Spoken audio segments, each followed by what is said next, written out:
రేపల్లె శివ ప్రవీణ్ కుమార్. ఆయన పేరే ఓ సంచలనం. ఆయన పేరే ఓ సిద్ధాంతం. ఐపీఎస్ ఆఫీసర్గా, ప్రభుత్వోద్యోగిగా పనిచేసిన, బహుజనులకు రాజ్యాధికారమే లక్ష్యంగా రాజకీయాల్లో అడుగుపెట్టిన ఎక్కడైనా ఆయన తన మార్కు చూపించారు. అసలు ఐపీఎస్ ఉద్యోగాన్ని వదిలేసి ఆయన రాజకీయాల్లోకి ఎందుకు అడుగుపెట్టారు? ఆయన ఓటమి నుంచి నేర్చుకున్న లక్ష్యాలేంటి? అసలు ఈ పోలీస్ ఆఫీసర్స్కి పాలిటిక్స్ కలిసి రావట్లేదా? ప్రస్తుతం నాతో పాటు ఉన్నారు ఆర్ఎస్ ప్రవీణ్ కుమార్ గారు. ఈ పాడ్కాస్ట్ లో ఎవరికి తెలియని ఎన్నో విషయాలను ఈ రోజు మనం తెలుసుకుందాం. సరే, నమస్తే. నమస్తే సార్. అసలు IPS officer RS Praveen Kumar గారు అంటే గూస్ బంప్స్ సార్, వైబ్రేషన్స్. అసలు ముఖ్యంగా కాకి యూనిఫామ్ వేసుకోవాలనే ఆలోచన ఎప్పుడు వచ్చింది? కాకి యూనిఫామ్ వేసుకోవాలన్న ఆలోచన సివిల్ సర్వీసెస్ ఎగ్జామ్స్ రాసేటప్పుడే వచ్చింది. అంతకుముందు విద్యార్థి దశలో పోలీసుల పవర్ కానీ, లేకపోతే పోలీసులు సమస్య పట్ల స్పందిస్తున్న తీరు కానీ, వాళ్ళ యూనిఫామ్కి ఉండే ప్రాముఖ్యత, ఇవన్నీ కూడా కొంత ఇన్స్పైర్ చేసిన. అయితే సివిల్ సర్వీసెస్ ఎగ్జామ్ రాసేటప్పుడే ఐఏఎస్, ఐపీఎస్, మా సీనియర్స్ కొంతమంది ఐఏఎస్లు కావడం, ఐపీఎస్లు కావడం, వాళ్ళని చూసి వాళ్ళందరూ అయినప్పుడు మనం ఎందుకు కాకూడదన్న ఒక ఆలోచన. అంతే తప్ప ప్రతిరోజు పోలీసులను ఏమంటారు, నేను యూనిఫామ్ వేసుకొని ఆ విధంగా చేయాలి, ఈ విధంగా చేయాలన్న ఆలోచనలు తర్వాత విద్యార్థి దశ నుంచి, అంటే బాల్యం నుంచి పెద్దగా రాలేదండి. కాకపోతే యూనివర్సిటీలో జాయిన్ అయిన తర్వాత సివిల్ సర్వీస్ ప్రిపేర్ అవుతున్న ఫ్రెండ్స్ని చేసి వచ్చినాం. ఐపీఎస్ సెలెక్ట్ అయ్యారు అని తెలిసినప్పుడు మీ ఫీలింగ్స్ ఏంటి? అంటే ఆ రోజు రిజల్ట్స్ వచ్చినప్పుడు మనకు ఐపీఎస్ వస్తుందని తెలీదు. కాకపోతే నాకు ఒక 396 ర్యాంక్ వచ్చింది. 396 ర్యాంక్ వస్తే చాలామంది సీనియర్స్ నీ ర్యాంక్ డెఫినెట్గా ఐఏఎస్, ఐపీఎస్ వస్తుంది అని చెప్పడం జరిగింది. అయితే ఇందులో ఒక సరదా విషయం ఏంటంటే, నేను మా ఊర్లో అది పేపర్లో ఐపీఎస్కు ఎంపికైన అలంపూర్ విద్యార్థి అని చెప్పి పేపర్లో వచ్చింది. పేపర్లో వచ్చిన వెంటనే నేను ఇంటికి పోయాను. మా తల్లిదండ్రులకి ఇవన్నీ తెలియదు, నేను ప్రిపేర్ అవుతున్నట్టు కూడా వాళ్ళకి ఏం తెలియదు. అంటే మా తల్లిదండ్రులకు ఆ విషయం తెలిసే అవకాశం కూడా లేదు. మా నాన్న ఏదో నేను వెటర్నరీ డాక్టర్ అయ్యి, ఒక గెజిటెడ్ ఆఫీసర్ అయ్యి, ఒక గ్రీనింగ్తో సంతకం చేస్తాడు నా కొడుకు అని అనుకున్నాడు అంతే. మా అమ్మకైతే నా కొడుకు తన కాళ్ళ మీద తను నిలబడి, మా మీద ఆధారపడకుండా సమాజంలో గౌరవంగా బతికితే చాలనుకున్నది మా అమ్మ. కానీ నేను ఆ రోజు వాళ్ళందరికీ ఒక స్టన్నింగ్ సర్ప్రైజ్ ఏమి ఇచ్చిన అంటే, ఇట్లా సివిల్ సర్వీసెస్కి ప్రిపేర్ అయినా అని చెప్పేసి. ఆ రోజు నాకు విపరీతమైన జ్వరం, నేను ఊర్లోనే ఉన్నాను. ఈనాడు పేపర్లో రిజల్ట్స్ వచ్చినాయి.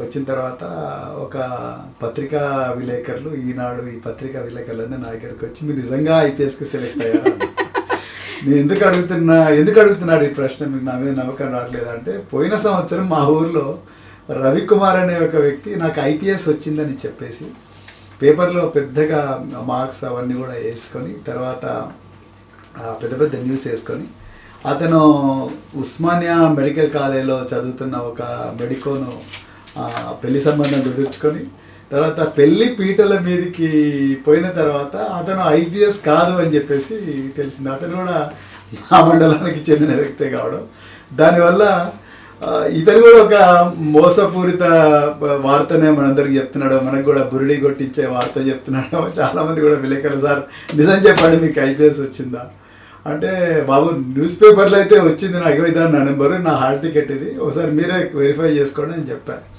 చివరికి నేను నేషనల్ అకాడమీ ఆఫ్ అడ్మినిస్ట్రేషన్ అంటే మసూరికి పోయి నేను అక్కడి నుంచి ఫోటోలు పంపితే తప్ప, అప్పుడు వాట్సాప్లు, ఫేస్బుక్లు అవన్నీ లేవు కదండి, అప్పుడు సెల్ ఫోన్లు కూడా లేవు దేశంలో. సో అప్పుడు నేను ట్రైనింగ్ అంతా కంప్లీట్ చేసుకొని వచ్చి తర్వాత నేషనల్ పోలీస్ అకాడమీలో కాకి యూనిఫామ్ వేసుకుంటే, అప్పుడు మా బంధువులు, మా ఊర్లో, తర్వాత విలేకరులు వాళ్ళందరూ నమ్మడం జరిగింది. అంటే అంత జరిగిన సర్ప్రైజింగ్గా ఇప్పటికి కూడా కొంతమంది నాకు ఐపీఎస్ వచ్చింది, ఇగో నా రిజల్ట్ ఇది, నా పేరు XYG, ఇగో నా పేరు రిజల్ట్లో ఉంది అని చెప్పి మళ్ళీ ఇన్స్టాలో పోస్ట్ చేసుకోవడం, దాని తర్వాత రకరకాల చాటింగ్లు చేయడం, ఇవన్నీ చేస్తున్నారంటే నాకు చాలా విచిత్రం అనిపిస్తుంటుంది. సో ఆ విధంగా ఐపీఎస్ వచ్చింది. తర్వాత మరి మా తల్లిదండ్రులు నిజంగా వాళ్ళకు కొంత డౌట్ ఉండింది, ఇది నిజమో కాదో, నా కొడుకు మళ్ళీ ఎక్కడ మా ఇజ్జత్ తీస్తాడో అన్న భయం కూడా ఉండింది. అందుకొరకు నేను కూడా వాళ్ళకు ఎగ్జైట్ అయిపోయి ఊరంతా ఏదో దావత్ ఇచ్చి, లేకపోతే పండుగ వాతావరణం అట్లాంటిది ఏం చేయలేదండి. సో అంత యూనిఫామ్ వేసుకున్న తర్వాతనే వాళ్ళు కూడా నమ్మడం జరిగింది. యూనిఫామ్ వేసుకొని మా చేతిలో ఒక 9mm పిస్టల్ వచ్చిన తర్వాత అప్పుడు మా తల్లిదండ్రులు కొంచెం నమ్మారు. సార్, ఐపీఎస్ ఆఫీసర్గా మీరు ఎన్నో కేసెస్ డీల్ చేశారు కదా, అందులో ఇప్పటికీ మీకు గుర్తుండిపోయే టఫెస్ట్ ఛాలెంజింగ్ కేసు ఏంటి సార్? ఛాలెంజింగ్ కేసు అట్లా చాలా చేశానండి. పెద్ద నాకు బాగా సాటిస్ఫాక్షన్ ఇచ్చిన కేసు అయితేనేమో సాయుధులైన నక్సలైట్లను వాళ్ళతో నెగోషియేషన్స్ అంటే చర్చలు జరిపి వందలాది మందిని జనజీవన స్రవంతిలో కలపడం అనేది ఇప్పటికి కూడా నాకు బాగా సాటిస్ఫాక్షన్ ఇచ్చే అంశం అండి. ఎందుకంటే రక్తపాతంతోనే కాదు, ఈ సమస్యను శాంతియుతంగా కూడా చాలా వరకు పరిష్కరించవచ్చు. వాళ్ళు కూడా మనలాంటి మనుషులే, వాళ్ళకు కూడా కొన్ని భావాలు, తర్వాత వాళ్ళకు కూడా కొన్ని ఆశయాలు ఇవన్నీ కూడా ఉంటాయి అన్న ఒక భావనతోనే వాళ్ళందరితో నేను చర్చలు జరిపి చాలా అంటే చాలా గొప్పగా నాకు గుర్తుండే ఒక రిస్కీ ఆపరేషను, బట్ నాకు గుర్తుండే విషయం. ఇక రెండవది, నేను క్రైమ్ బ్రాంచ్లో డీసీపీగా ఉన్నప్పుడు హైదరాబాద్లో నాగార్జున ఫైనాన్స్ కంపెనీ కేసును దాదాపు 100 కోట్ల ఫ్రాడ్ ఉండేది. దాంతో చాలామంది మహిళలను, చాలామంది పేదవాళ్ళందరినీ కూడా మోసం చేసింది ఆ కంపెనీ.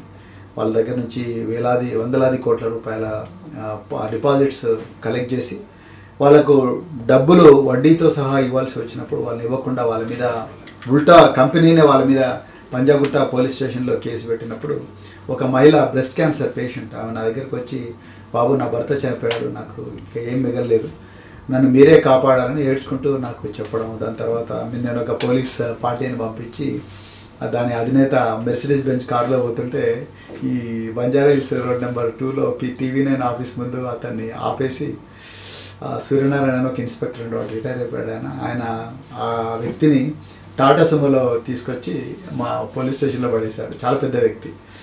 అప్పుడు ఆయన పడేసిన వెంటనే మాకు ముఖ్యమంత్రి కార్యాలయం నుంచి ఫోన్ వచ్చింది, అంత పెద్ద వ్యక్తిని ఏ విధంగా మీరు అరెస్ట్ చేస్తారు, మీ దగ్గర ఉన్న ఆధారం అది అన్నారు.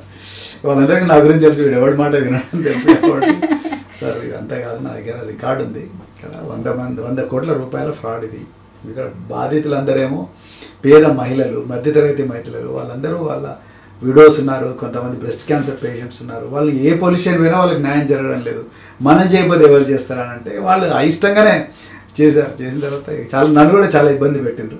నేను పట్టించుకోలేదు. నాకు వాళ్ళ ఆ బాధితుల సాటిస్ఫాక్షన్ నాకు ఇంపార్టెంట్. అందుకని అది నాకు చాలా బాగా గుర్తుంది. ఆ మహిళని ఇప్పటికి కూడా, ఆమె ఫేస్ ఇప్పటికి కూడా నాకు గుర్తొస్తుంటుంది. అంటే ఆమె ఇంత హ్యాపీగా ఫీల్ అయింది. ఆమె ఎన్ని వందల పేజీల రికార్డులు చదివి ఎంతో రీసెర్చ్ చేశాం, కానీ మా అధికారుల నుంచి పెద్దగా ప్రశంసలు రాలేదు, కానీ ప్రజల నుంచి చాలా ప్రశంసలు వచ్చినాయి. నాకు చాలా ఆనందం ఇచ్చిన కేసు.